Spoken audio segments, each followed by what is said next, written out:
Knock knock. Who's there? Justin. Justin who? Just in time for the Proving Ground secrets.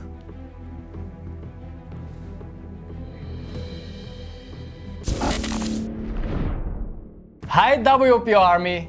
Bori, I think today we should get straight to the point because we have a lot to talk about. I totally agree. As we mentioned in the video for update 41, which you can check out right here by the way. And if you've solved the QR mystery we created for you, you know that Proving Grounds is coming. Proving Grounds is our biggest feature of the year. It's an exciting PvE experience where you face vicious renegade variants on tactical levels with increasing difficulty. Each level will give you a big variety of awesome rewards. But not only that, levels have first completion rewards given that every time you conquer a level for the first time. They will be different each time. And to start one, you will need a special new currency. You can create your master strategy by choosing your own path to follow and the commanders you want to lead your battles with. Gather unique rewards along the way and progress to higher, more challenging levels. The Proving Grounds will be accessible through its new building next to the supply depot. Your base HQ should be level 16 or above to unlock it. But how are you playing it? When you enter the Proving Grounds for the first time, you will see a small overview with a button leading to an info page filled with more details. Nice. You won't be able to start a new level before finishing the previous one. What does finished level mean? A level is considered finished when you either have defeated the last objective in the last segment of the map, all your commanders are dead, or you have conceded the level. Let's dive into the level specifics, shall we? Okay. We start on level 1. Every level will have 3 difficulties: easy, hard, and insane. If a level feels too easy, you can always choose a different difficulty as there are 3 of them, each one giving better rewards than the lower one. The overall goal is to reach the end of the map and emerge victorious in the final challenging battle. And of course, claim all the loot while fighting the enemies along the way. There are different paths you can take while trying to conquer the level. You win various rewards depending on the difficulty you conquer, as shown here in the menu. You will also see the size of the map, small, medium or large, based on its intersection.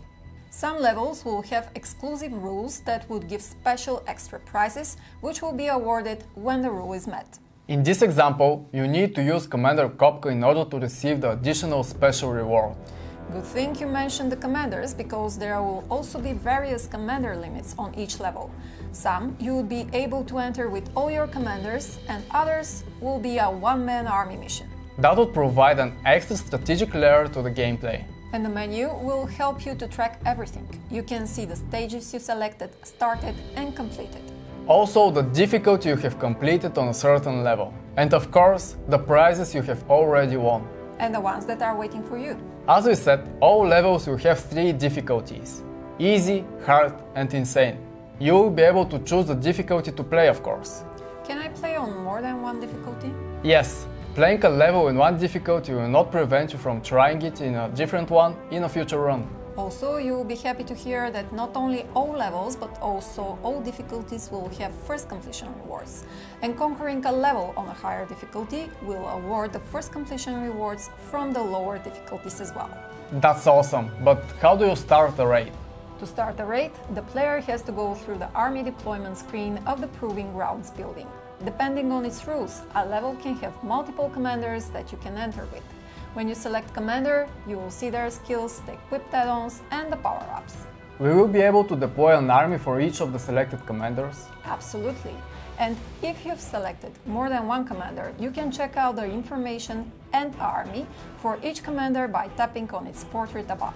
And I guess I can enter Proving Grounds with multiple armies, depending on how many commanders are selected.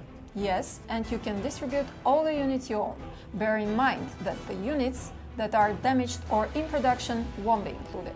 Also, you can't use the same unit on more than one commander, so choose carefully how you spread them out. And don't forget that the units you play with in the Proving Grounds will be in your base as well, so make sure to protect them. Fair enough, and you need to have at least one commander and one army to start a raid. If you have selected more than one commander, but one of them is without an army, you will be able to enter the map, but won't be able to use that commander. Obviously. Wanna share why we emphasize so much on the commanders? Because each commander will have a special Proving Ground skill. All skills are global, which means that every commander in the part can use them. The only requirement is that the commander they belong to is picked for the raid. A big new thing is that the skills will be interactive, which means that you will be able to choose when to activate them and with which commander you want to use the skill. What if my commander dies? If the commander is dead, but that commander's Proving Ground skill is fully charged, then it can be used. By the way, when the commanders are considered dead? When all units of the army the commander leads are destroyed. Died of shame. Makes sense. Anyway, every commander skill has a different recharge time, so create your strategy carefully. A recharge time. When you enter a level, initially all skills will be charged. When you use a skill, you will have to recharge it. Skills recharge by using the commander that owns it in a battle. This is also connected to the fact that different camps will give different skill recharge values. Wait a minute, we haven't talked about the camps yet. I guess it is about time then. But first, let's talk about how great it feels to subscribe to our channel, hit the notification bell and... That's enough. Back to the Proving Grounds camp story. When you enter the Proving Grounds level, you have the option to take different paths that lead you to different camps. There are 3 battle-related types: normal renegade camps and renegade warlord clashes. When you conquer it, you will get a reward. But there are also camps called points of interest that would help you run along the way. There are 3 types of points of interest: bonus, repair and gift. Some of the encounters are directly related to the commander's Proving Ground skills. Let's talk about it. Sure, as we said, each commander has a special global skill, active only in the Proving Grounds. 3 commanders have camp-related skills and the other 3 have battle-related ones. Walker's skills allows you to change a normal renegade camp you are currently in to a bonus or a rewards one. King transports a commander 1 object ahead from your current position on the map. But you cannot use this skill to transport over the last object in the level. Have in mind that a battle can occur, so choose wisely to which object you want to go and with which commander. My favorite commander skill is Next. It grants ability to multiply the bonuses from the next bonus points of interest you step on. Nice, nice. My favorite one is probably Ilva's ability to reduce health and armor of all enemy units at the beginning of the battle. We got to the combat-related skills. Here, the one I like the most is Kopka's power to stun enemy units at the start of the fight. And it can be used against all renegade types. But I also love Volsky's ability to heal a certain percentage of the army of a commander of your choosing. This skill can also be used on dead commanders and to restore them back to life as long as they have at least 1 unit in their deployment. This for sure helps the commanders win some battles. Or protect them from dying. So commanders can die during battle. As you mentioned earlier, yes, but they will be revived at the end of it. Their health will also be fully restored after each battle, no matter if they were killed or not. What about the army? The army that the commander leads is not restored after combat. Ouch. When you enter a level, you see this view.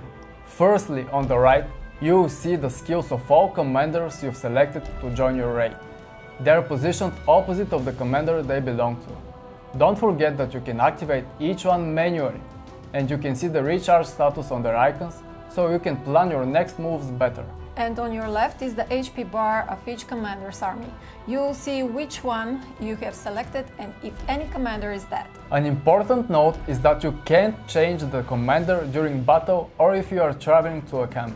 Oh yes, good one. Moving down the menu from the rewards button, you can see the rewards you have obtained so far. The bonuses you can check via the bonus button. You can open the current message with the button of the same name. Moving to the right side, you see the equipment button, which you can use to see your current equipment presets. And from the buffs button, review the buffs you have at the moment. What about the exit button? Not as straightforward as you might think. You have 2 options to exit the raid. The first one is to save your progress and exit the level.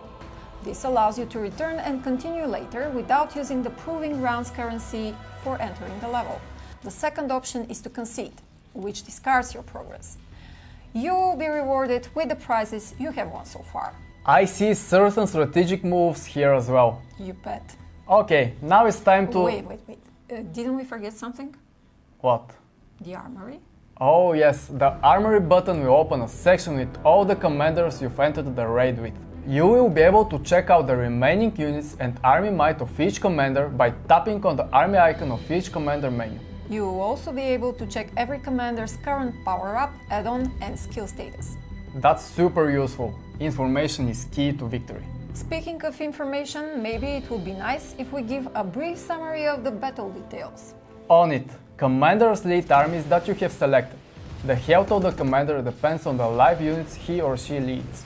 During battles, your units can be damaged, making them unusable until restored. Commanders are considered dead when all units they lead are dead and can be used until at least one unit is restored. Their personal HP is restored after each battle. If you lose a battle against any of the renegades, you can try again with another commander. The damage you have dealt to that renegade will be kept. After each combat, you will receive a detailed report in your inbox if you want to check battles in more details. And last but not least, you can toggle fast battles on and off from the radio menus of all renegade objects. When toggled on, all battles will be sped up, lasting a couple of seconds. If you want to go faster, there is always an option. Keep in mind that when toggled on, battle visualizations will not be available, but you will still receive a report. I was going to ask you about it. I guess I can read your mind. But can you read the mind of our generals? I don't need to, because everyone can ask their questions about proving grounds in the comments below. We have been summoned to the proving grounds. Okay, pack your bags, we are leaving. Roger that. See you on the battlefield, generals.